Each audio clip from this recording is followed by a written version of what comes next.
"I'll buy the fat one," the giant rancher declared in the middle of a dusty town auction.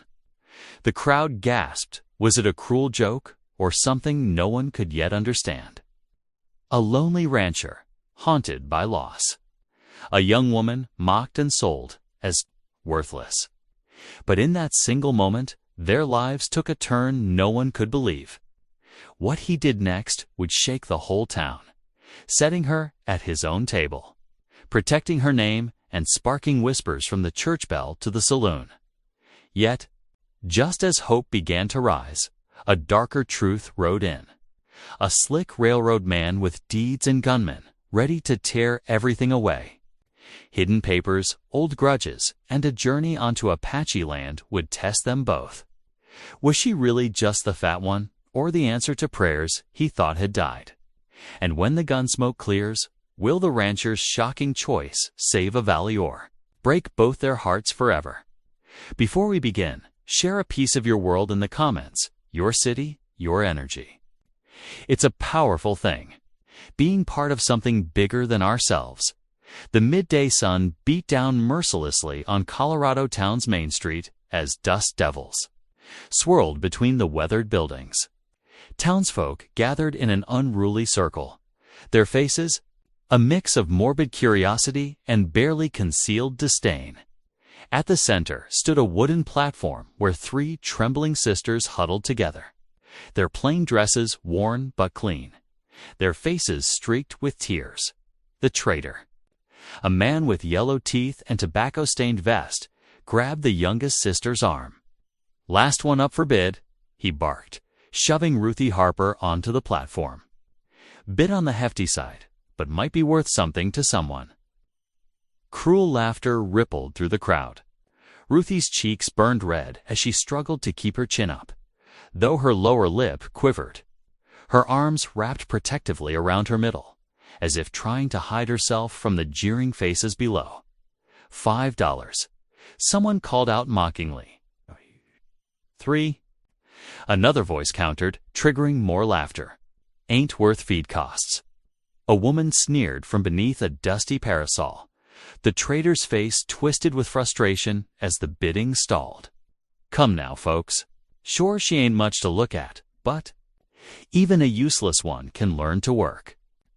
That's when the crowd parted like water around a boulder. Louis Strong stepped forward, his massive frame casting a long shadow across the packed dirt. His weathered face remained unreadable as he reached into his vest pocket and pulled out a leather pouch. The coins inside clinked as he tossed it onto the trader's table. $25 in silver, Louis stated. His deep voice cutting through the sudden silence. The trader's eyes widened at the sight of the money, but his lips curled into a sneer. "For the fat one?" he asked. "Incredulosly." Louis met his gaze steadily. "I'll buy the fat one," he confirmed, each word deliberate and firm. Gasps and whispers erupted through the crowd. Some folks tittered behind their hands, assuming this was some elaborate joke from the usually silent rancher. But Louis paid them no mind. He stepped up to the platform, his movements careful and measured. Like approaching a frightened colt, Ruthie stood frozen, her eyes wide with disbelief, as Louis gently lifted her chin with one rough finger. His touch was surprisingly tender, and his eyes held no mockery, only a quiet determination that made her catch her breath. "Come along, Miss Harper," he said softly, offering his calloused hand to help her down from the platform. The crowd parted again as Louis led Ruthie to his waiting wagon. Instead of directing her to the back where farm supplies and livestock usually rode, he guided her to the cushioned bench seat beside the driver's position. The simple gesture spoke volumes, and the watching townspeople fell silent, their previous amusement fading in the face of such unexpected dignity. Louis climbed up beside her, gathering the reins in his capable hands. The wagon creaked as it turned toward the road leading out of town, the sound of iron-rimmed wheels grinding against packed earth. Ruthie sat straight-backed and tense, her hands clasped tightly in her lap as the town began to recede behind them. The afternoon sun stretched their shadows long across the trail as they headed toward Luce's ranch. Neither spoke as miles of prairie grass rolled past, punctuated by the occasional cluster of cottonwood trees. The steady clip-clop of the horses' hooves and the rhythmic sway of the wagon were the only sounds breaking the heavy silence. Ruthie snuck glances at her purchaser, no, her rescuer, trying to understand what had just happened. Louis Strong's profile was stern, his jaw set in lines that spoke of old grief and fresh determination. She'd seen him in town before. Of course everyone knew of the giant rancher who'd lost his family to fever 2 years past. He'd always been polite but distant, speaking little and staying apart from town gatherings. The wagon rolled past a bend in the road, revealing a sprawling ranch in the distance. A 2-story house stood proud against the sky, its white-painted boards gleaming in the late afternoon light. But despite its size and well-maintained appearance, something about the place spoke of loneliness. Empty windows staring out at the vast prairie, a silence that seemed to stretch beyond the physical distance from town. Luis handled the reins with practiced ease, guiding the horses toward the house. His knuckles were white with tension, though betraying that this journey was far from ordinary for him. The grief etched in his face seemed deeper now, as if bringing someone to his empty home had awakened old memories. They passed through the ranch gate, the hinges creaking, a rusty welcome. A few cattle grazed in the nearby pasture, and chickens scattered from the yard as the wagon approached. Everything spoke of careful maintenance, mended fences, swept yard, freshly whitewashed barn, but also of solitude. This was a place where one man had buried himself in work to escape his pain. The sun was painting the sky in shades of purple and gold by the time Luis drew the wagon to a halt before the house.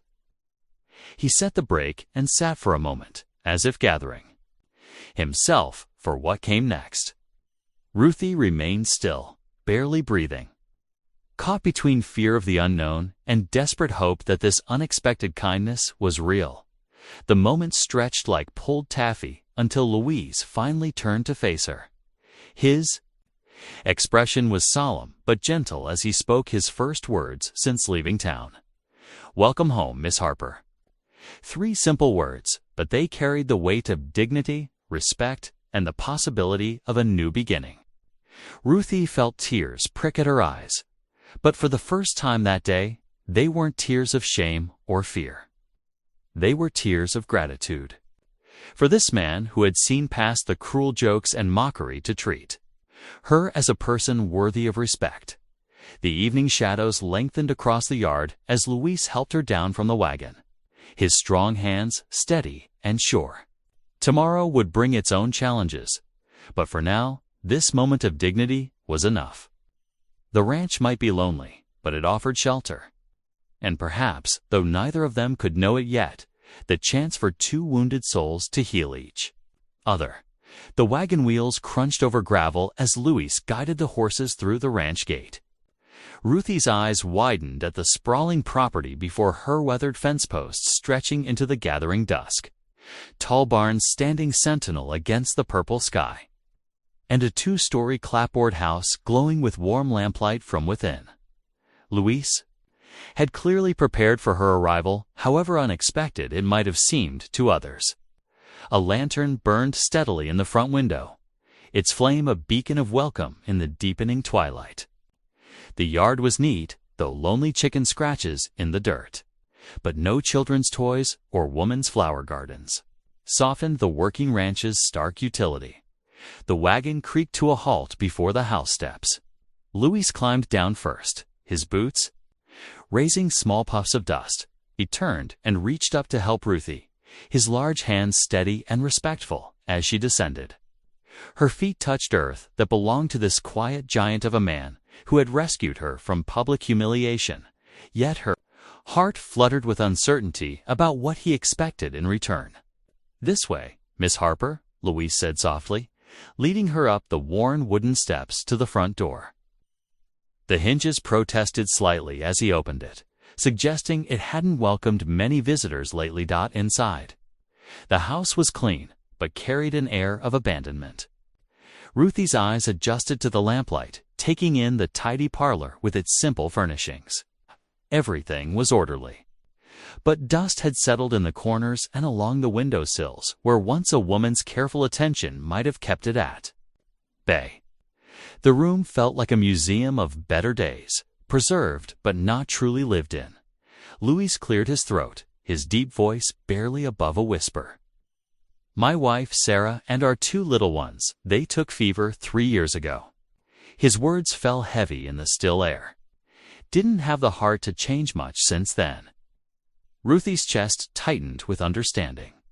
The empty rooms, the careful preservation, the loneliness that seemed to seep from the very walls, it all spoke of a man frozen in his grief, maintaining the shell of his former life without its beating heart. Her own fears about her position here must have shown on her face, because Louise quickly added, "You'll have the guest room upstairs, Miss Harper, and you'll take your meals at the table, proper like." His tone was gentle but firm, brooking no argument about her status in his household. Relief washed over Ruthie as she realized she wasn't meant for mere drudgery. Louis led her to the kitchen, where a clean-swept hearth and well-scrubbed table spoke of his basic housekeeping. He moved with surprising grace for such a large man, lighting additional lamps and pulling out a chair for her. "Sit, please," he said, turning to the cast-iron stove where a pot of beans simmered. "It ain't fancy, but it's hot." Ruthie watched as Louis served 2 plates, setting one before her with the same courtesy he might show a lady at a fine restaurant. He took his own seat across from her, bowing his head briefly in silent grace before beginning to eat. The simple meal was indeed plain, but filling: beans, cornbread, and cold milk from the spring house. They ate in comfortable silence, broken only by the occasional clink of spoons against plates.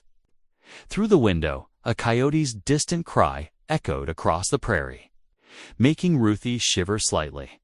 After the dishes were cleared, Louis, insisting on handling them himself, he showed her upstairs to the guest room. The space was small but welcoming, with fresh sheets on the narrow bed and a colorful quilt folded at its foot. A wash basin and pitcher sat ready on the dresser, and clean towels hung from a rack. "Rest well, Miss Harper," Louis said, leaving her to settle in for the night.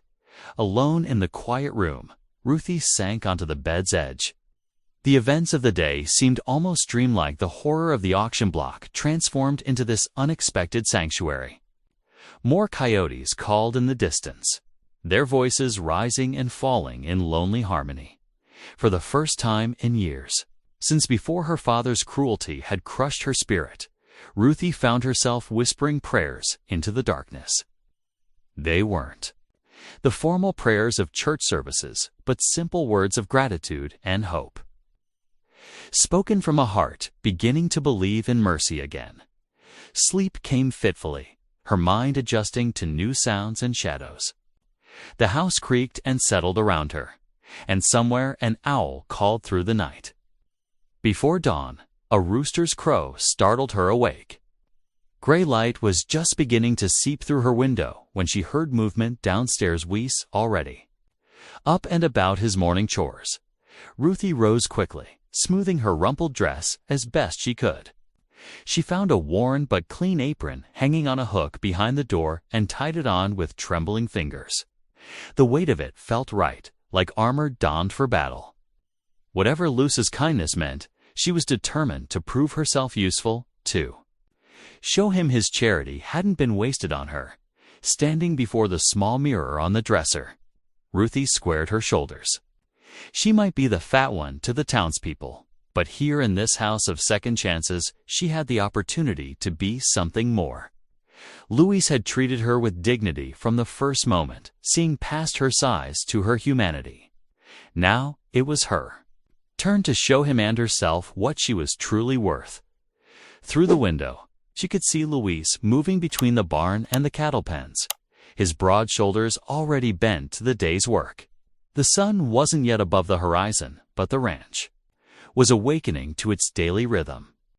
Ruthie took a deep breath, straightened her apron one last time, and headed downstairs to begin her new life. Morning sunlight streamed through the kitchen windows as Ruthie worked at the wood-burning stove. Her hands moved with practiced efficiency, cracking eggs into the cast-iron skillet while coffee bubbled in its pot. The familiar tasks steadied her nerves, though her heart still fluttered whenever Luce's bootsteps crossed the porch outside. The screen door creaked. Alois ducked his tall frame through the entrance, bringing with him the scent of hay and morning dew. He paused, nostrils flaring at the breakfast aromas filling his kitchen. "Much obliged for cooking, Miss Harper," he said, removing his hat. "Been a while since these old walls smelled like breakfast." Ruthie nearly dropped the spatula, startled. By his gratitude, she'd expected to serve him silently, as she had done for her father. Instead, Louis pulled out a chair and waited for her to join him before taking his first bite. "These eggs are just right," he commented softly. "Reminds me of how Sarah used to." His voice trailed off, but Ruthie caught the ghost of memory in. His eyes dot after breakfast, Louis invited her to tour the ranch. "Best you know what you're part of now," he explained, leading her toward the barn. Ruthie's eyes widened as they approached the sprawling structure. The barn doors stood open, revealing stalls filled with horses and tack that gleamed with care. Outside, the corral stretched wide, and beyond it, cattle dotted the pasture like dark seeds scattered across green cloth. "Must be hundreds," Ruthie breathed, taking in the size of the herd. Louis nodded, his expression clouding. 300 head, give or take. Used to be manageable, but now he gestured at the expanse of the ranch. "It's too much for one man. Fences need mending, cattle need moving, and winter's coming faster than I can prepare." They walked together to a section of broken fence. The wooden rails splintered where cattle had pushed through. Louis handed Ruthie a hammer, and they worked side by side in the morning sun. The work was hard, but Ruthie found comfort in its simplicity. As she held a nail steady for Louis to strike, she commented, "Reckon these cattle are like some folks in town always, pushing to see what they can get away with." Luce's hammer paused mid-swing, and something remarkable happened. The corner of his mouth twitched upward. It wasn't quite a smile, but it softened the grief etched in his features. "Reckon you're right about that," he replied, and the hammer fell true. The day passed in shared labor, and as evening approached, Ruthie took charge of the kitchen again. She worked with what she found in the pantry: beans, cornmeal, and a few simple seasonings. The cornbread rose golden in the oven, while beans simmered on the stovetop. Filling the house with homely scents, they ate their supper as darkness gathered. Outside, wind sighing through the pines that bordered the property. The sound made the kitchen feel smaller, more intimate. Ruthie's gaze drifted to the corner, where two small chairs sat pushed against the wall. Children's chairs, their seats worn smooth by years of wiggling occupants. Louis followed her look. "Emma loved to sit there," he said suddenly, his voice rough. "She'd laugh at everything. That girl. Even her little brother's fussing would set her to giggling." His words caught, and Ruthie saw moisture gather in his eyes before he looked away. Ruthie's heart ached for him, but she knew better than to push. Instead, she rose quietly and began gathering the dishes, letting the familiar routine of washing fill the silence. Some hurts were too deep for words, but that didn't mean you had to face them alone. Later, in her room, Ruthie knelt beside her bed as she had done as a child. Her prayers came hesitantly at first. Had been so long since she'd felt worthy of asking God's attention. But gradually the words began to flow, carrying her hopes and fears into the quiet night. "Lord," she whispered, "thank you for bringing me to this place.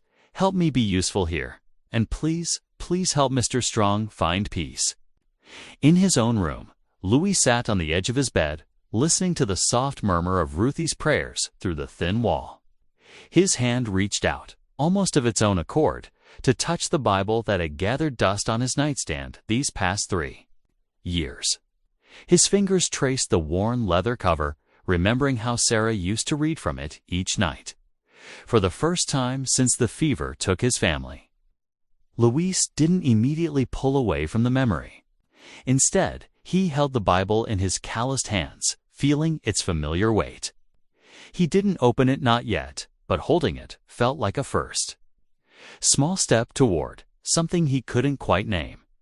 Dawn arrived with peach-colored light and the promise of a new day. Luis rose early, as always, but this morning felt different. The emptiness of the house didn't press quite so heavily on his shoulders. From the kitchen came the soft sounds of Ruthie starting breakfast, and the aroma of coffee drifted. Up the stairs, something had shifted between them, as subtle as morning mist, but just as real. Trust, perhaps, or understanding. Whatever it was, it felt like the first tender shoot of something that might, with care and patience, grow into healing for them both. The morning sun climbed higher, warming the ranch yard as Ruthie hung laundry on the line. The steady rhythm of her work was broken by the distant sound of approaching horses. She paused, a damp sheet in her hands, as the distinct creak of saddle leather grew louder. Luis emerged from the barn, wiping his hands on his work pants. His expression hardened as 2 riders came into view. The first was dressed like a city man, his suit dusty but fine, while his companion wore the practical gear of a trail guide. The well-dressed stranger dismounted with practiced ease, brushing trail dust from his sleeve. His polished boots seemed out of place in the ranch yard as he approached, leather document case tucked under one arm. Mr. Strong. The man's voice carried the crisp accent of Eastern schooling. I'm Theodore Maxwell, representing the Western Pacific Railroad Company. He extended a hand that Luis didn't take. Maxwell cleared his throat. I have some matters to discuss regarding property boundaries and water rights.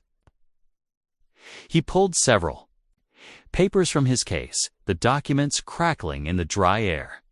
Luis's jaw tightened. This is my land. Been ranching it 15 years. Ah, yes. Maxwell's smile didn't reach his eyes. But according to recent surveys and claims filed with the Territorial Office, this grazing land falls within the railroad's new right-of-way. He held out the papers. Unless you can produce proof of proper water rights documentation, I'm afraid this property will revert to company ownership. Luis's face darkened like a thunderhead. His massive fist slammed against the wooden gatepost, making the horses start. This is my ranch, he growled. My cattle need this water. You can't just actually. We can. Maxwell's smirk showed he knew he had the upper hand. The law is quite clear. Without documented water rights, you have no legal claim. He tucked the papers back into his case. You have 1 week to produce the proper documentation, or will begin proceedings to seize the property. Ruthie watched from behind the sheet she still held, her heart pounding as the 2 men rode away. Luis stood rigid, his shoulders tight with fury. When she approached, she could see his knuckles were scraped, raw from hitting the post. Mr. Strong. She ventured softly. He didn't answer, just strode onto the porch and began pacing, muttering curses under his breath. Ruthie retreated to the kitchen, knowing he needed space with his anger. She busied herself preparing a hearty beef stew, letting it simmer while she finished the laundry and other chores. The sun was setting when Luis finally came inside, drawn by the aroma of dinner. He sank heavily into his chair, looking worn. Ruthie placed a bowl of steaming stew before him and sat down with her own portion. I should have filed the proper papers, Luis said after several silent spoonfuls. Sarah always reminded me about such things. After he pushed his spoon through the stew. I let it slip, focused on the cattle, the daily work. Never thought some railroad man would try to steal it all away.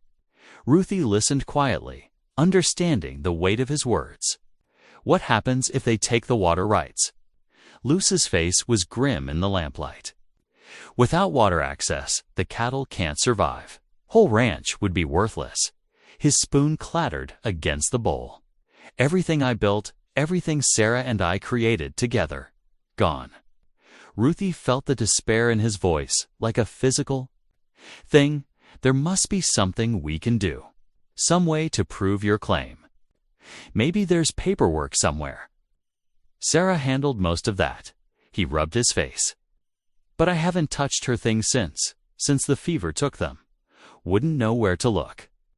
Ruthie's mind flickered to a memory. Her father, late at night.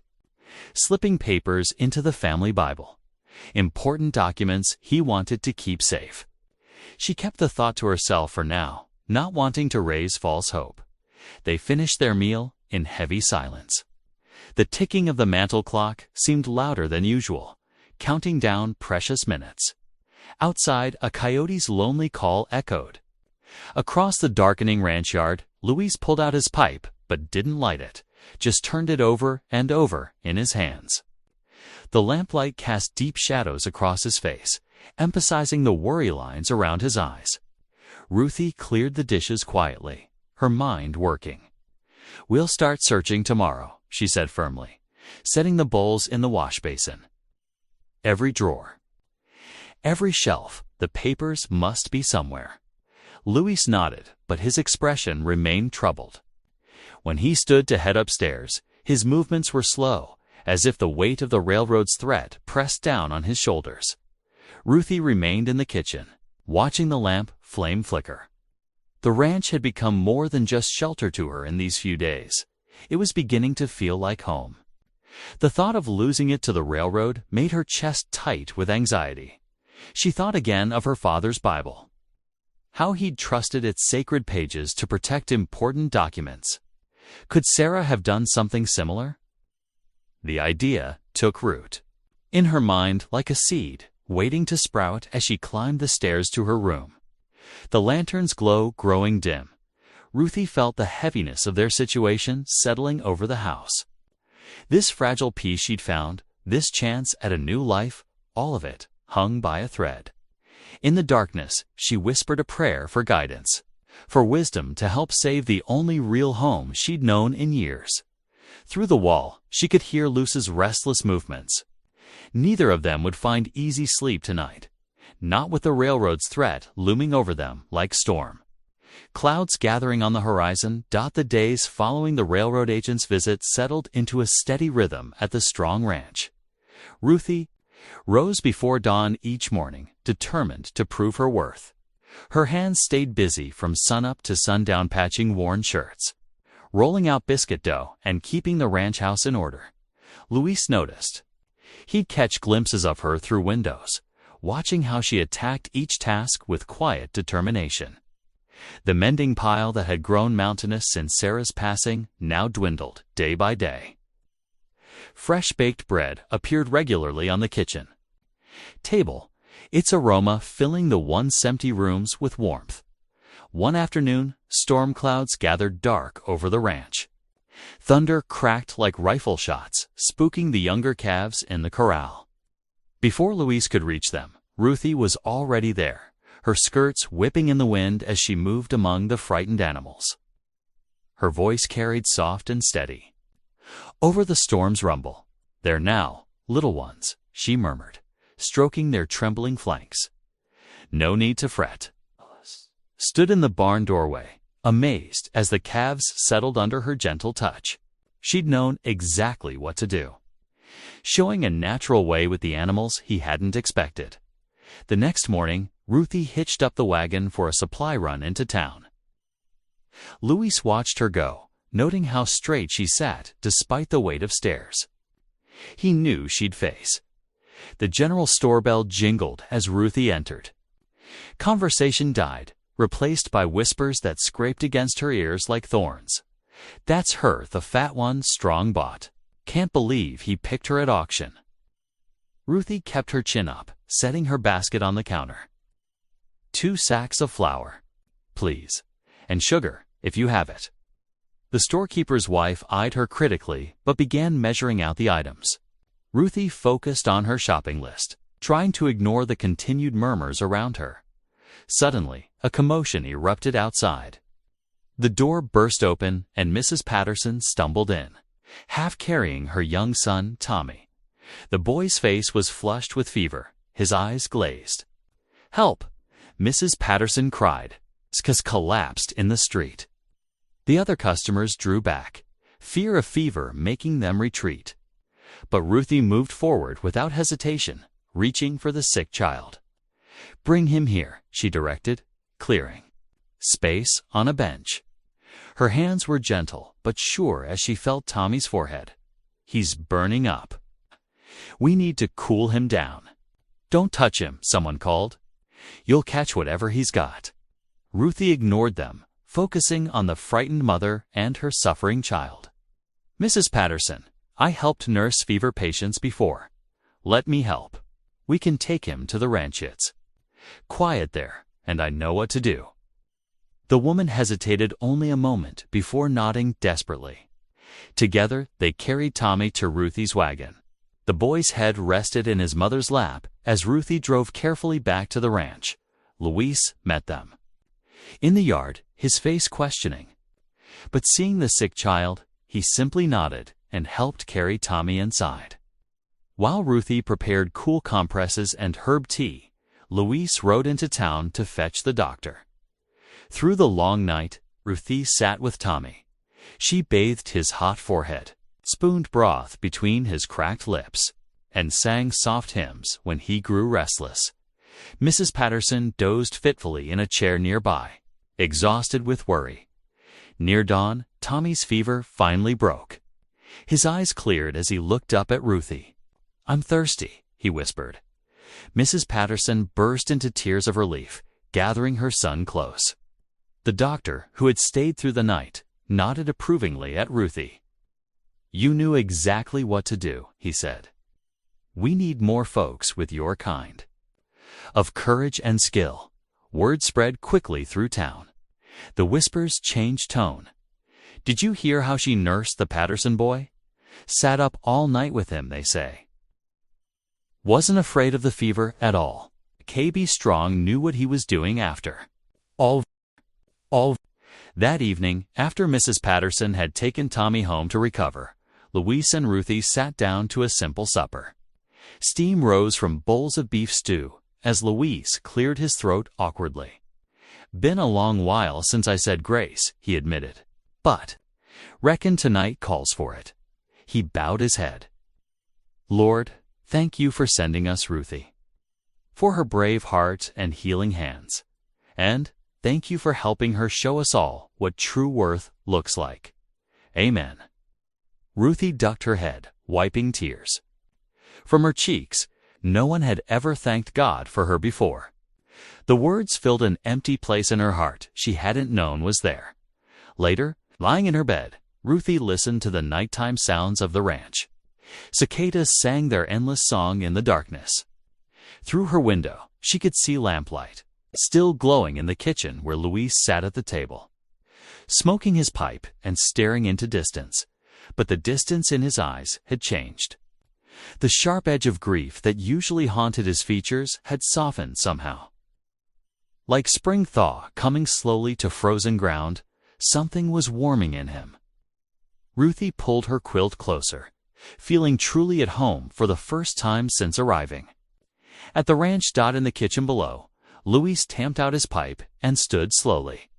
The house felt different, now less hollow, more alive. He glanced toward the stairs where Ruthie slept, remembering her gentle determination with the sick child. Sarah would have liked her, he thought. Would have recognized the same kind of quiet strength she herself had possessed.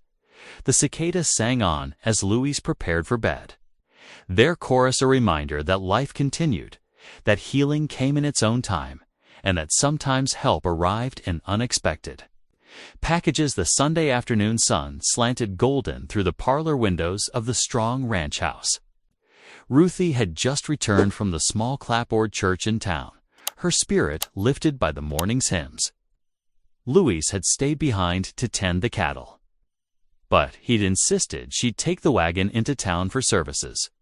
Now, as dust motes danced in the autumn light, Ruthie's eyes wandered to the oak shelves lining the parlor walls. Books stood in neat rows, some well-worn, others barely touched. Her fingers trailed along their spines until they stopped at a particular Bible, its leather cover, soft with years of handling. Sarah Strong was written in faded ink on the flyleaf. Ruthie's heart caught as she realized this had belonged to Luce's wife. She almost returned it to its place, feeling like an intruder, but something made her pause. The pages were thin and delicate from frequent turning, marked with pressed flowers and small notes in the margins as Ruthie carefully opened it. A folded yellow document slipped from between the pages, floating to the floor like an autumn leaf. She bent to retrieve it, her hands trembling slightly as she unfolded the brittle paper. Her eyes widened as she read. It was a deed old but official-looking with specific mentions of water rights for the Strong Ranch property. The elegant script detailed access to the creek that ran through the western pastures, the very water source now claimed by the railroad. "Dear Lord," she whispered, her heart beating faster. This could be exactly what they needed to save the ranch. The afternoon light was fading when Luce's bootsteps sounded on the porch. Ruthie had spent hours studying the document, her mind racing with possibilities. When he entered, still dusty from working the herd, she could barely contain herself. "Luis," she called softly, "I found something you need to see." He followed her into the parlor, his expression curious but tired. Ruthie held out the document with gentle hands. "It was in Sarah's Bible," she explained. "I hope you don't mind." That I was looking through the books, Luis took the paper, his big hands surprisingly careful with the fragile sheet. As he read, his face changed, hope flickering briefly before darkness settled back in. "This deed," he began, then stopped, shaking his head. "It ain't signed, Ruthie. Without the surveyor's signature, it's worthless as tumbleweeds. But it proves the rights were meant to be recorded," Ruthie pressed. "If we could find the surveyor, he's long gone," Luis cut in bitterly. "Disappeared years ago after some trouble with land disputes. Nobody knows where." Ruthie was quiet for a moment, remembering fragments of conversation from church that morning. Ladies gossiping over coffee and cornbread after the service, their words drifting past as she'd helped clean up. "That's not true," she said slowly. "I heard talk today. The old surveyor, he retired to the Apache reservation south of here. Mrs. Henderson was telling everyone how her cousin saw him there last month." Louis stiffened, his jaw tightening. "The reservation," his voice was rough. "I can't go there." Ruthie had words with their chief years back over cattle crossing their hunting grounds. "Ain't welcome, but this could save the ranch," Ruthie said softly. "Gosh." She moved closer, laying her hand on his arm. Maybe this is God's way of making things right, helping you make peace." Luis pulled away, pacing to the window. The setting sun painted the pastures in deep gold, highlighting the cattle grazing peacefully. Everything he'd worked for, everything Sarah had helped him build, was here. "I don't know, Ruthie," he said finally. "That's asking a lot of forgiveness from folks I wronged. Isn't that what the preacher talked about today?" Ruthie's voice was gentle but firm, about how God's mercy creates bridges where we think none can stand. Luis stood silent, staring out at his land. The deed crinkled slightly in his grip. "Will you at least consider it?" Ruthie asked. "We could pray about it together." Something in her voice, the quiet hope, the genuine care for his ranch and his future reached past Luce's resistance. His shoulders sagged slightly. "Reckon we could do that much," he admitted. Ruthie moved to the center of the room and slowly knelt. After a moment's hesitation, Luis joined her, his knees creaking as he lowered himself to the floor. The last rays of sunlight streamed through the window, warming their bowed heads. "Dear Lord," Ruthie began softly, "we come to you with this chance you've given us. Please show us the path to take, and give us courage to walk it, even if it leads." Through hard places as she prayed, Louis found his own lips moving silently, forming words he hadn't spoken in years. The deed lay between them on the floor, its promise of salvation dependent on a journey neither had expected to make, a journey that might require more than just physical courage. Outside, the evening wind whispered through the pines. Inside, two people knelt side by side, sharing a fragile hope that perhaps God's plans were bigger than their fears, and that redemption might come in ways they'd never imagined. The week after their prayer over the deed dawned bright and cool, autumn's crisp edge sharpening the air. Louise rose before first light, determined to ready the wagon for their journey south. The crunch of his boots on frost-touched grass echoed across the yard as he strode to the barn. Inside the weathered structure, he assessed the wagon with a critical eye. The wooden wheels needed work winters. Moisture had warped two of the spokes. Louis ran calloused hands over the damage, mentally calculating repairs. He spent that morning removing the affected wheel, replacing damaged wood with seasoned oak he'd been saving. From the kitchen window, Ruthie watched him work while she took stock of their supplies. Her pencil scratched across paper as she listed necessities: flour, salt, pork, dried beans, coffee, and hard biscuits that would keep on the trail. The pantry seemed suddenly small when planning for an unknown stretch of days. "Might be gone 2 weeks or more," Louis said that evening over supper, his voice grave. "Apache reservation's a fair piece south, and there's no telling how long it'll take to find the surveyor." Ruthie nodded, adding to her list. "We'll need extra ammunition, too," she said practically, "and medicine willow, bark for pain, yarrow for wounds." Louis looked up sharply, surprised by her frontier knowledge. Ruthie caught his glance and gave a small smile. "My mama taught me, before she passed. Said every woman should know trail medicine." The next few days fell into a rhythm of preparation. Louis repaired tools they might need: axe handles, rope coils, the spare singletree for the wagon. His hands stayed busy while his mind wrestled with the journey ahead. The Apache lands held memories he'd rather forget, old wounds he'd let fester. Ruthie focused on food preparations, smoking meat and baking journey bread that would last. She packed everything carefully in oiled cloth and wooden boxes, protecting against dust and damp. Between tasks, her lips moved in quiet prayer. Word of their planned journey spread through the small community. Neighbors began stopping by, faces creased with concern.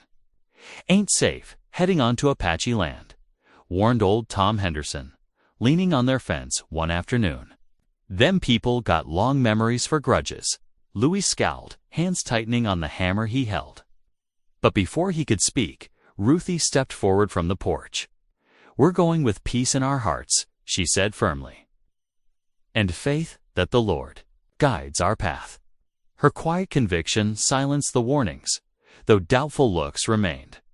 Louis found himself watching her more closely after that, seeing new strength in her gentle ways.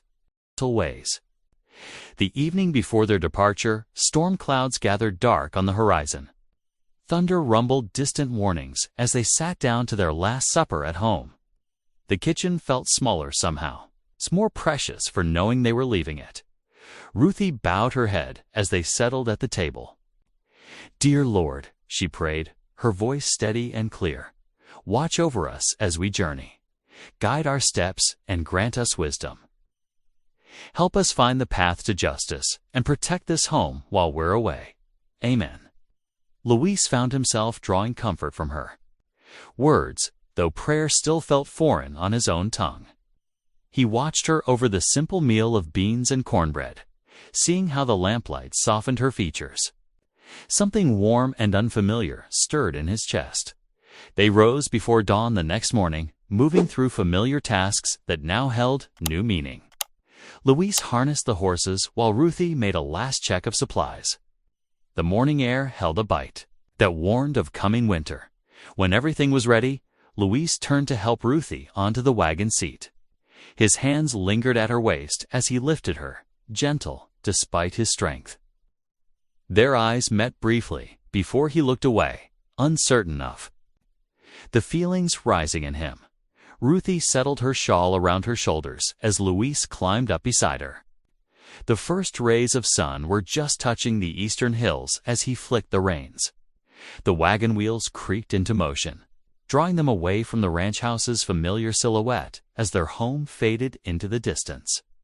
Ruthie's lips moved in whispered scripture. "The Lord is my shepherd. I shall not want." The ancient words steadied her against the fear trying to take root in her heart. Dust rose behind them as they rolled south, toward the distant hills where the Apache reservation lay. The morning sun cast their shadows long across the trail. Both felt the weight of their mission, the risks they were taking. But neither spoke of turning back. They made camp that first evening in a sheltered hollow, where a small creek provided water for the horses. Luis built a fire while Ruthie prepared a simple supper. The stars emerged one by one overhead, countless as God's promises. As darkness settled fully around them, Ruthie began humming softly old hymns her mother had sung, their familiar melodies, a comfort against the vast prairie night. Luis sat across the fire, watching her through the flames. The tune wove through the darkness like a thread of gold, reminding him of nights when Sarah had sung their children to sleep. The fire crackled low, sending sparks upward to join the stars. Their first day on the trail was ending, and many more stretched ahead. But in that moment, with Ruthie's gentle hymn floating on the night air, Luis felt a peace he hadn't known in years. They'd chosen this path together, guided by faith and necessity. Whatever lay ahead in Apache territory, whatever confrontations or reconciliations awaited, they would face it side by side.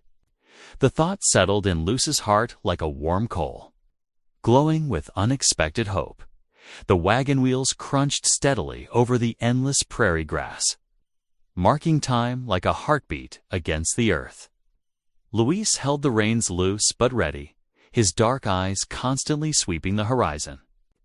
3 days had passed since leaving the ranch, and the vastness of the open plains stretched before them like an ocean of swaying grass. The morning sun cast long shadows as Ruthie adjusted her bonnet against the glare. She watched a hawk circle overhead, its wings catching golden light. The silence lay heavy between them until she cleared her throat softly. "My sister Mary always dreamed of being a schoolteacher," she said, her voice gentle against the wagon's creaking. Before Papa took to drinking, she'd practice her letters every evening by lamplight. Luis's expression remained fixed on the distance, but his head tilted slightly toward her words. Encouraged, Ruthie continued, and Sarah, she wanted to open a dress shop in Denver City. Had such clever hands with a needle. Her voice trailed off, remembering how those dreams had withered under their father's cruel neglect. Luis glanced at her then, noting the shadow that crossed her face. "Seems like dreams don't always work out the way we plan," he said gruffly, but with unexpected kindness. Each evening they made camp as the sun painted the sky in fierce oranges and purples.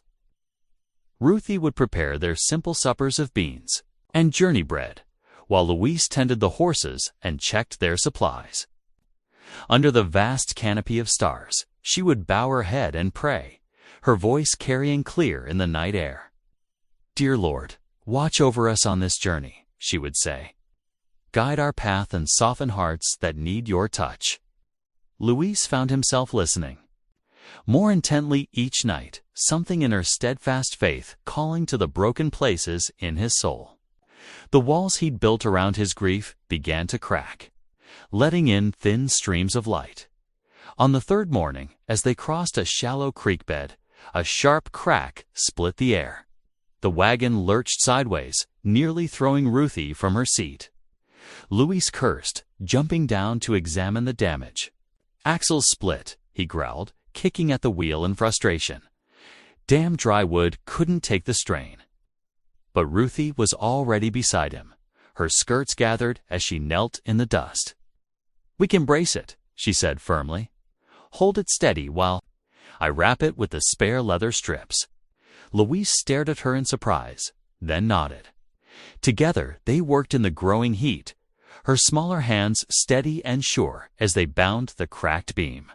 When they finished, Luis tested the repair with grudging approval. That evening, as they sat by the campfire, Luis broke their usual quiet. "I was wrong about you," he admitted, his voice rough with emotion. "Thought you'd be a burden, but you've got more strength than most men I know." Ruthie ducked her head, firelight catching the shine in her eyes. "The Lord gives us what we need," she said softly, "even when others can't see it." Dawn broke the next morning in streaks of pink and gold. Across the endless sky, they had just finished their breakfast of cold biscuits when Ruthie grabbed Luce's arm. "Look," she whispered, pointing to the southern horizon. Thin columns of smoke rose against the pale sky, their patterns deliberate and distinct. Luce's jaw tightened as he read the Apache signals. Messages passing between camps, marking their movement across tribal lands. "They know we're coming," he said grimly, checking his rifle before stowing it under the wagon seat. The sun hung low and heavy. When they finally reached the reservation's boundary, a weathered sign and a small military outpost marked the transition. Two dust-covered soldiers stepped forward as Luis drew the wagon to a halt. "You folks need to understand the rules here," the older soldier said sternly, his hand resting on his holster. "No weapons drawn unless directly threatened. No demanding or disrespecting tribal customs. The peace here is fragile enough without settlers causing trouble." "We understand," Ruthie answered before Luis could speak, her voice firm but respectful. "We've come seeking help, not conflict." Luis said nothing, but his jaw worked as he nodded. Curtly, the soldier stepped aside and he flicked the reins, guiding the wagon forward into Apache territory. Tension rode with them like a third passenger as the familiar prairie gave way to the reservation lands. Ruthie's hand found Luce's arm again, squeezing gently. The touch anchored him, reminding him of their purpose. Together, they rolled forward into uncertain territory, their bond stronger for the days of shared journey behind them. Their hearts beating with equal measures of fear and determination for what lay ahead. The setting sun painted long shadows across their path as they searched for a safe place to make camp, both knowing that tomorrow would bring them face to face with the people Luis had once called enemies. But tonight, under the vast prairie sky, they had each other's strength to lean on. The morning sun cast long shadows across the reservation as Luis guided the wagon along a narrow trail. Without warning, 3 Apache riders appeared on the ridge above them, their horses dancing against the sky. Luce's hand instinctively moved toward his rifle, but Ruthie touched his arm, stilling him.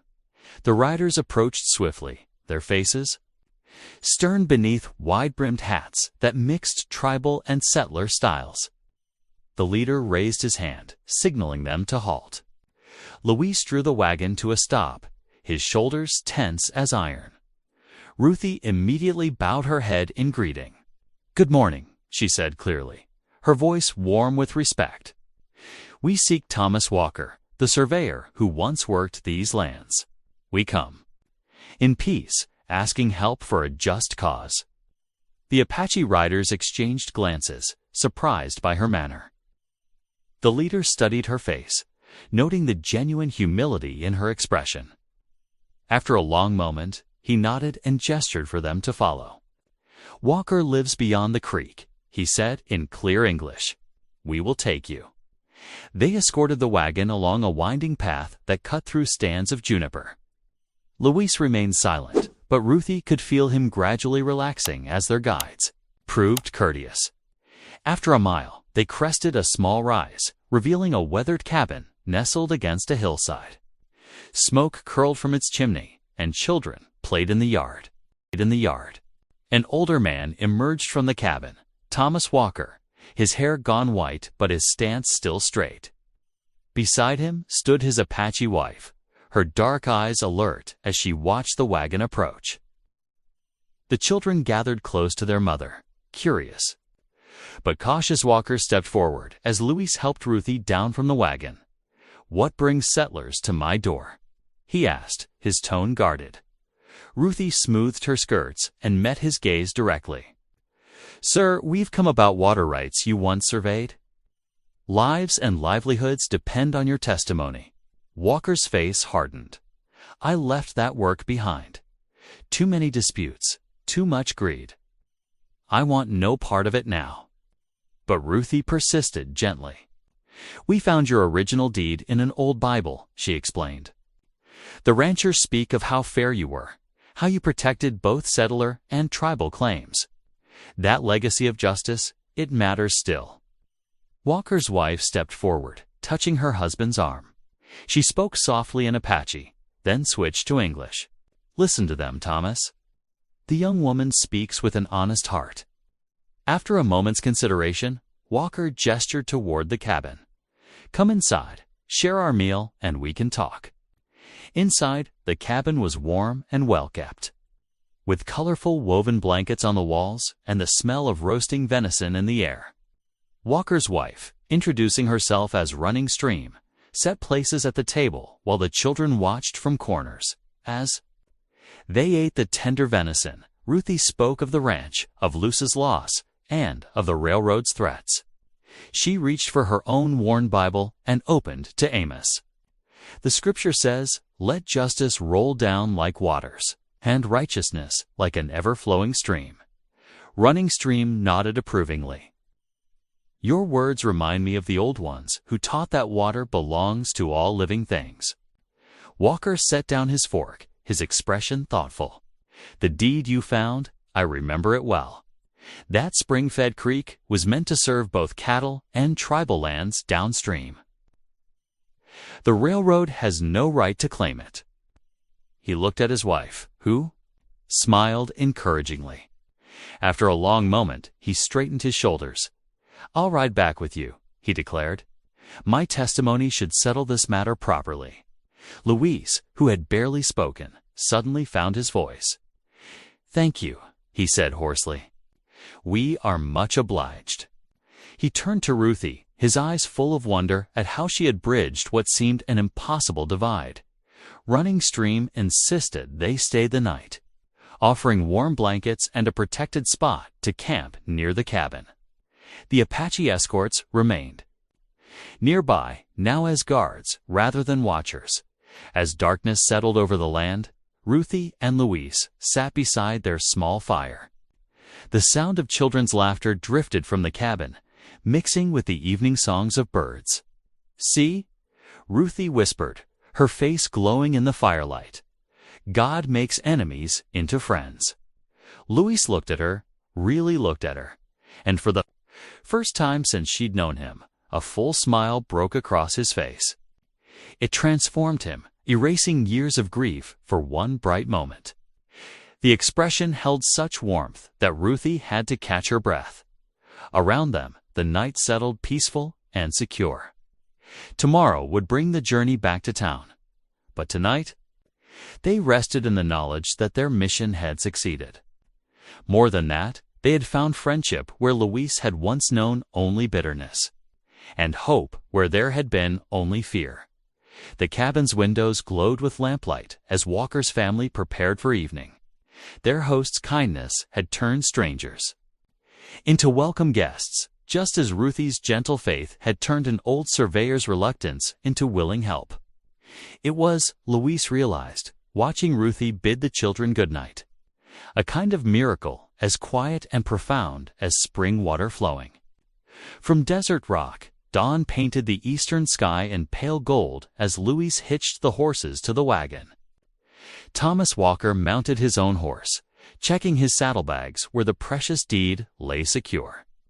Ruthie wrapped the last of their provisions in oilcloth, humming softly as she worked. Oh. The morning air held promise, and even Luis allowed himself a slight smile.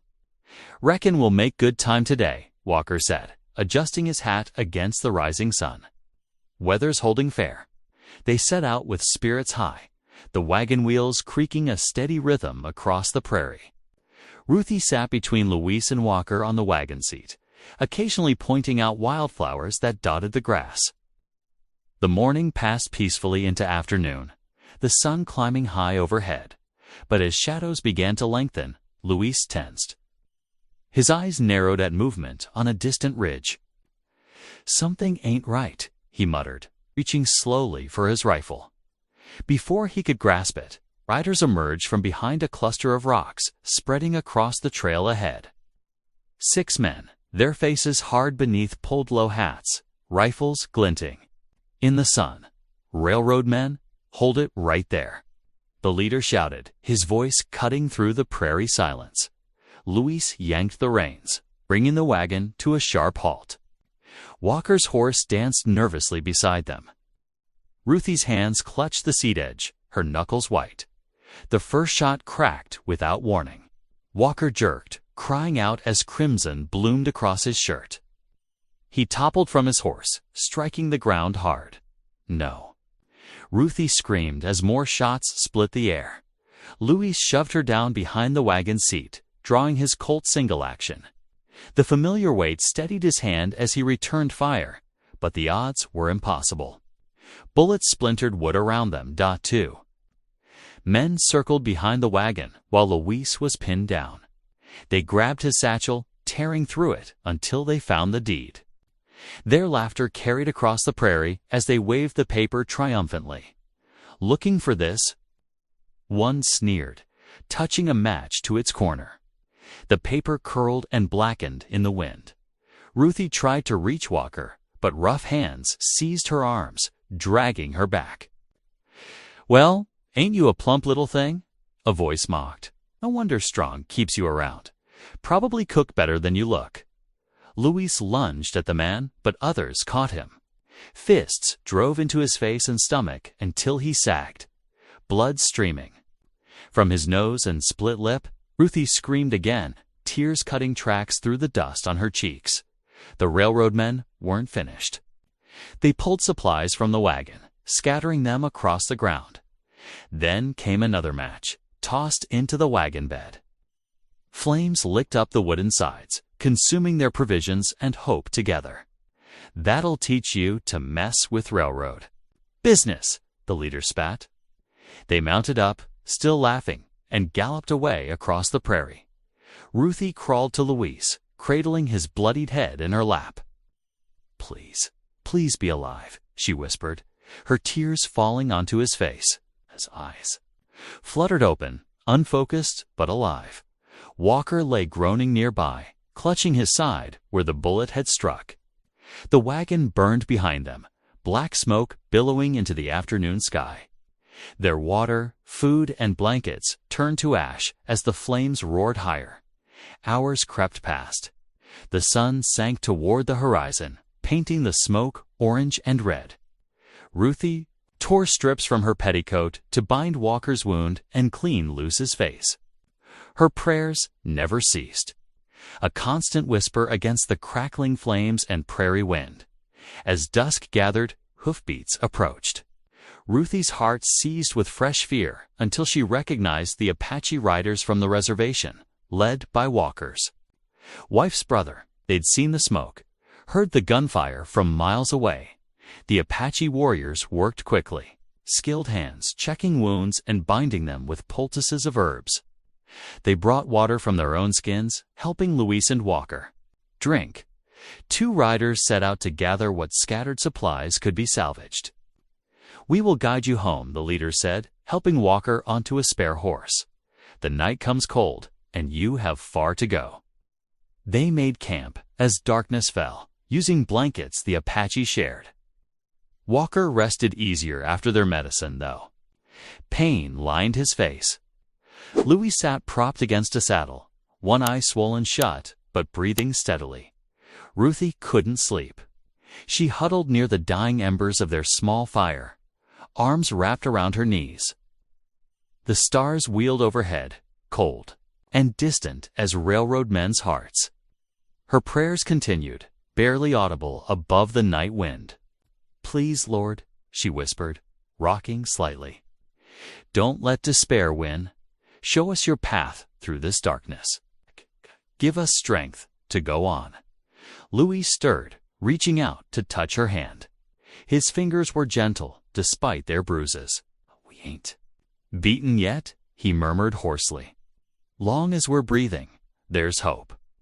Ruthie squeezed his hand, drawing comfort from his touch, even as tears slid down her cheeks. Around them, the Apache guards kept watch, their presence a shield against the vast prairie night. But the burning wagon's destruction had left more than physical wounds. It had wounded their very hope of saving the ranch. The embers glowed, faintly like the last light of day. Ruthie continued her vigil, praying through her tears, refusing to let darkness claim her heart completely. Tomorrow would bring its own trials, but for now she could only watch and wait. Holding on to faith with both hands, the wagon creaked into the ranch yard 3 days later, its broken axle barely holding together. Louis slumped against the seat boards, his face a map of purple bruises and split skin. Ruthie sat beside him, her dress stained with dust and tears. Behind them rode their Apache escorts. Thomas Walker propped carefully in a saddle between two warriors. The ranch house stood silent against the afternoon sky, its windows dark and uninviting. What had felt like home mere days ago now seemed to mock their broken hopes. The windmill creaked overhead, its slow turning the only movement in the still autumn air. Louis stumbled as he climbed down from the wagon, his ribs screaming in protest. Ruthie hurried to steady him, but he shrugged away from her touch. Shame burned in his chest, hotter than any of his wounds. "Let me help you inside," Ruthie said softly. "Those cuts need tending." "Leave me be," Louis muttered, but his legs betrayed him. He sagged against the porch post, breathing hard. The Apache riders helped Walker into the house while Ruthie guided Louis to his chair by the fireplace. Her gentle hands cleaned his wounds with warm water and strips torn from her petticoat. Louis sat rigid, staring into nothing as she worked. "I failed you," he said finally, voice rough with bitterness. "Just like I failed them." Ruthie paused in her ministrations. "You haven't failed anyone, Louise. My wife, my children, now you." His fist clenched on the chair arm. "Everything I touch turns to ash. Should have known God's curse would find me again." "Stop that talk," Ruthie said firmly, though her hands trembled as she bound a cut above his eye. "The Lord doesn't curse his children." Louis turned away, unable to bear the kindness in her eyes. Then why did he take them? Why does he let evil? Men prosper while good folk suffer. Before Ruthie could answer, hoofbeats sounded in the yard. Neighbors began arriving as word of their return spread the Hendersons from the next ranch over. Old Widow Mackenzie, the Cooper family from down. The creek they gathered in the front room, faces grave as Louise recounted their journey and ambush. Murmurs of anger mixed with fear as he described the railroad men's violence. "They're getting bolder," Tom Henderson said, shaking his head. "Bought up 3 farms last month when the bank called in loans sudden-like. Railroads behind that too. Mark my words. What chance do plain folk have against such power?" Widow Mackenzie wondered aloud.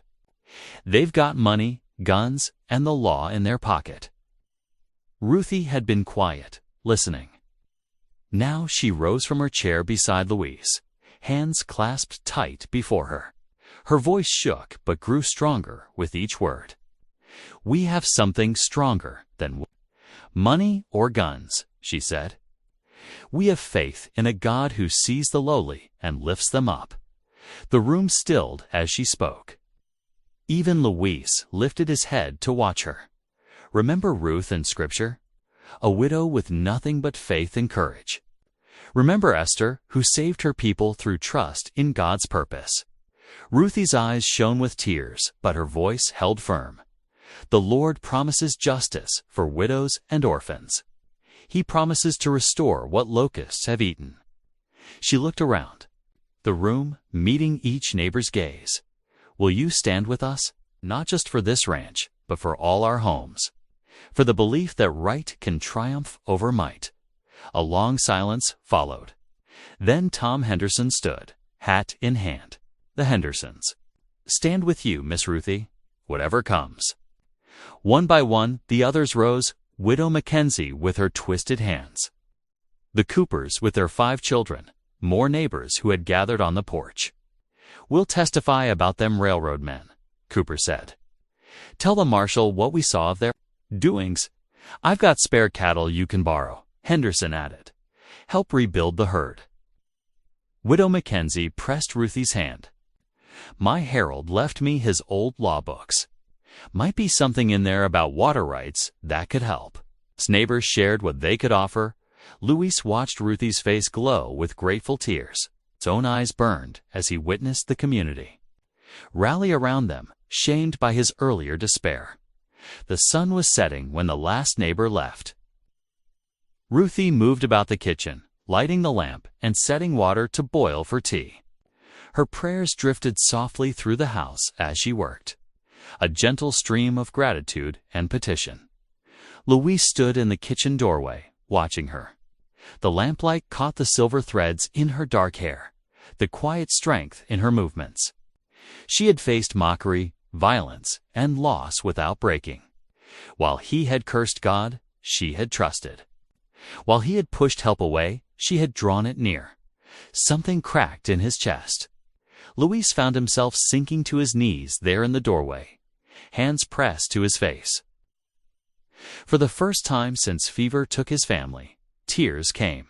Lord, he whispered, voice rough and rusty with disuse. Lord, show me mercy. The words felt strange on his tongue after so long, but they also felt right, like the first rain after drought. Ruthie's prayers paused. She didn't turn, giving him privacy in this moment, but a small smile touched her lips as she continued her work. Outside, coyotes began their evening chorus, lonely voices calling across the prairie. But inside the ranch house, something new. Stirred fragile as a seedling, precious as water in the desert. Hope taking root once more in hearts that had forgotten its taste. The lamp burned low as night deepened. Tomorrow would bring new battles, but for now, prayers rose from 2 hearts instead of 1. And in that simple change lay the seeds of greater victories to come. Morning sunlight streamed through the courthouse windows, casting long shadows across the worn wooden floor. Luis sat rigid in his chair, his bruises still visible but fading. 2 yellow-green. Ruthie perched beside him, her best dress smoothed carefully over her knees.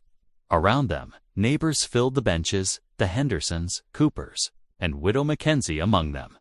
The railroad agent, Maxwell Porter, strutted through the aisle in his fine Eastern suit. His polished boots clicked against the floorboards as he took his place at the front table. Behind him sat 2 of the gunmen who had ambushed Luce's wagon, now cleaned up and wearing borrowed respectability. Judge Harrison settled into his chair, adjusting his wire-rimmed spectacles. The old man's face was weathered as saddle leather, his eyes sharp despite his years. He cleared his throat, bringing the murmuring room to silence. Case of the Western Pacific Railroad versus Luis Strong, he announced, regarding disputed water rights and property claims. His gaze swept the room. Mr. Porter, present your evidence. Porter rose smoothly, producing a stack of crisp papers. Your Honor, I have here properly filed deeds showing the railroads. Rightful claim to both land and water rights in question. He placed them on the judge's desk with a flourish. All signed and witnessed according to territorial law. The judge studied the documents, his frown deepening. Ruthie squeezed Luce's hand as they waited. And Mr. Strong. Judge Harrison looked up. What evidence do you present? Louis started to rise, but his words caught in his throat. The memory of the burning wagon, their proof, turned to ash. Weighed heavy. Ruthie stood instead, her voice clear and steady. Your Honor, we discovered the original water rights deed in an old family Bible, but when we sought to have it verified, railroad men attacked us on the trail. They burned our wagon and stole the document. Porter laughed softly. Convenient tale, Your Honor. But where is this supposed deed? Where are witnesses to this alleged attack? The judge's expression grew troubled. He shuffled the railroad's papers, seemingly ready to make his ruling. Suddenly, the courthouse doors swung wide with a bang. Sunlight poured in, silhouetting several figures in the doorway. Thomas Walker stood supported between two Apache men, his arms still bandaged, but his spine straight.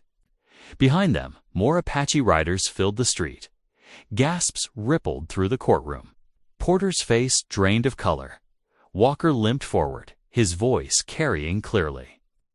I am Thomas Walker, retired territorial surveyor. I filed the original water rights for this land 30 years ago. He fixed Porter with a stern gaze. I witnessed the railroad's men attack Louis Strong's wagon 6 days ago. The judge leaned forward.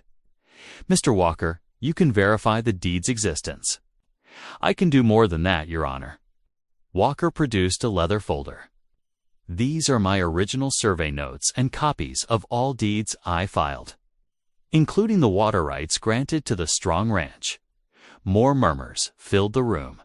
Porter started to object, but the judge silenced him with a raised hand. Ruthie stepped forward, clasping her hands before her. Your Honor, if I may speak. The judge nodded, studying her thoughtfully. I came to Louis Strong's ranch as a stranger, she began. But I've seen the truth of his claim in every fence post, every head of cattle, every callus on his hands.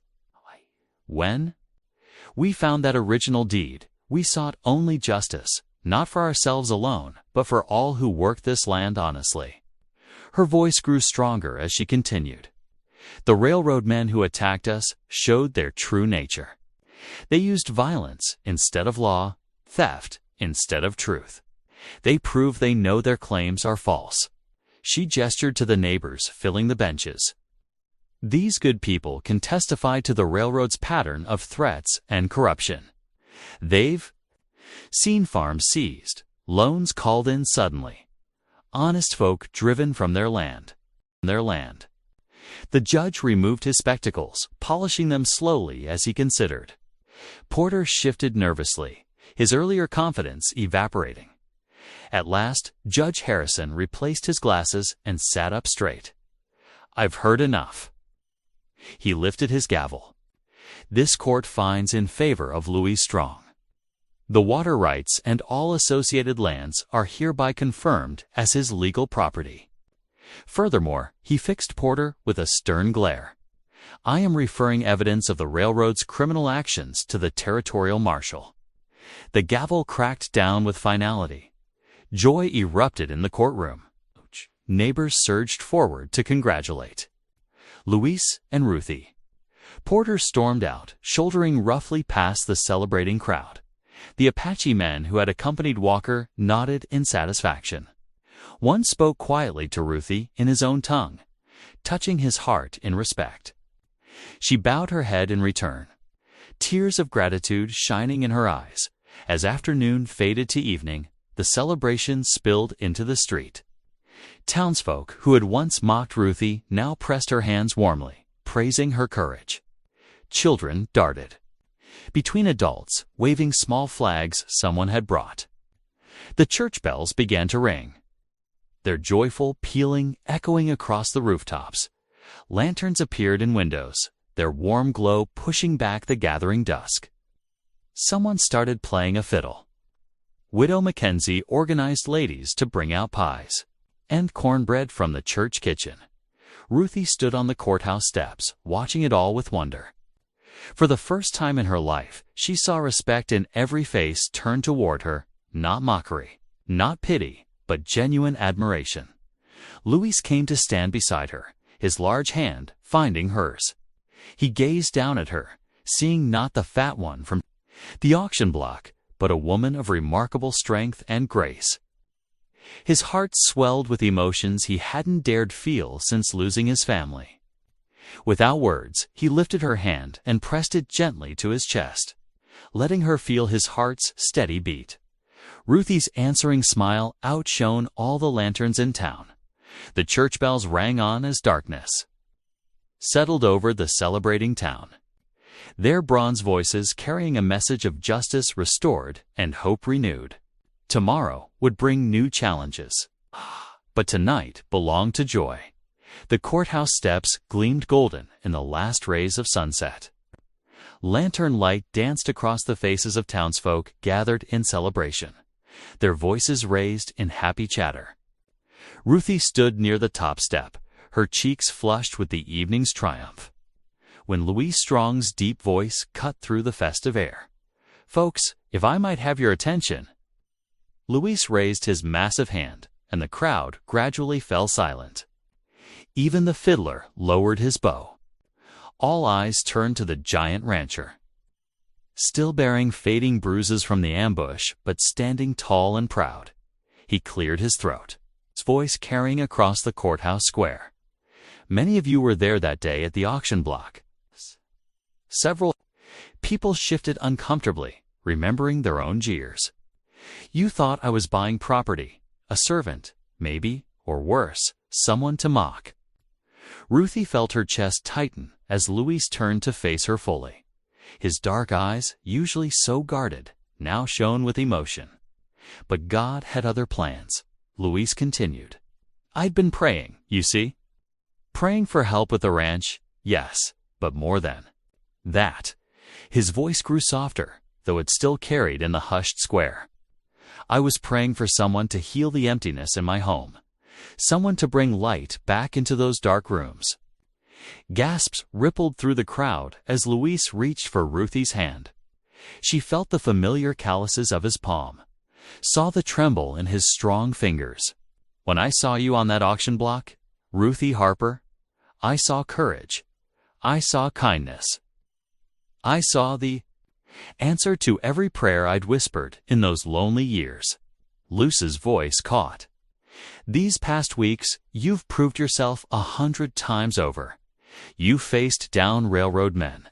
You made peace with the Apache. You brought God's word back into my house."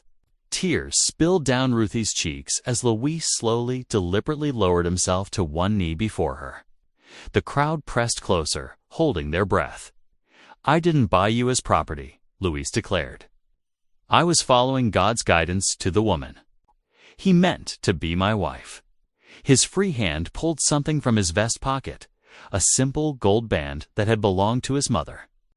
"Ruthie Harper, would you do me the honor of making our family complete? Will you marry me?"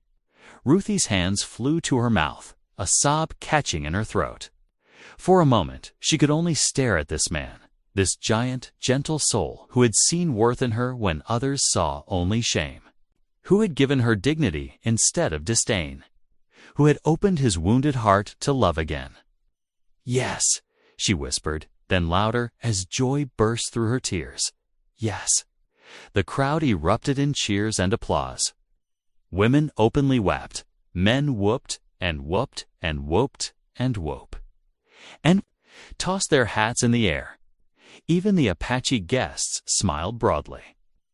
Nodding in approval, Louis slipped the ring onto her finger with trembling hands, then stood and gathered her close.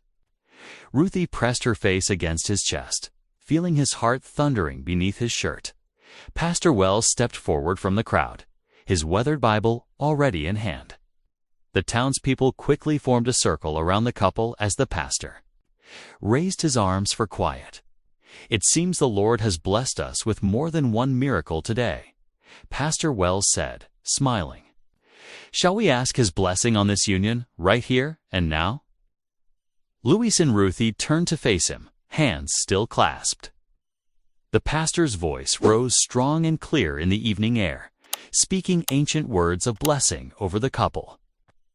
Ruthie felt Luce's grip tighten as the pastor invoked God's protection and guidance for their future together.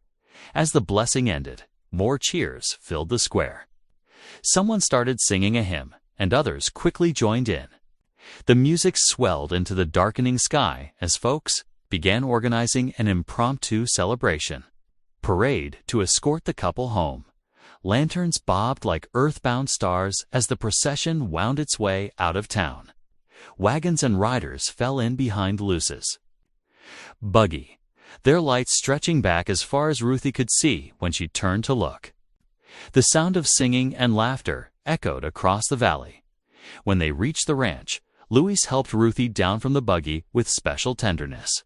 He paused at the front door, fishing out his key. "Welcome home," he whispered. "For true this time." Inside, Louise moved purposefully through the house, lighting every lamp until the rooms blazed with warmth. Shadows that had lurked in corners for years retreated before the golden glow. Ruthie watched him, her heart so full it felt near to bursting. She spotted a handful of late wildflowers still blooming near the porch and gathered them quickly. Finding a small pitcher, she arranged them on the kitchen table, their first wedding gift to themselves. Their bright faces seemed to nod in approval at the light, and life filling the once lonely house as the sounds of their celebrating neighbors gradually faded into the distance. Louis and Ruthie knelt together beside the kitchen table. Their voices joined as one in prayer, giving thanks for justice restored, love renewed, and the promise of tomorrow. Outside, stars emerged one by one in the velvet sky. Their lights spilled down over the valley, over the weathered barn and the grazing cattle, over the house where two hearts had found their way home at last. Each star seemed to whisper of new beginnings, of faith rewarded, of love that could transform the darkest night into dawn.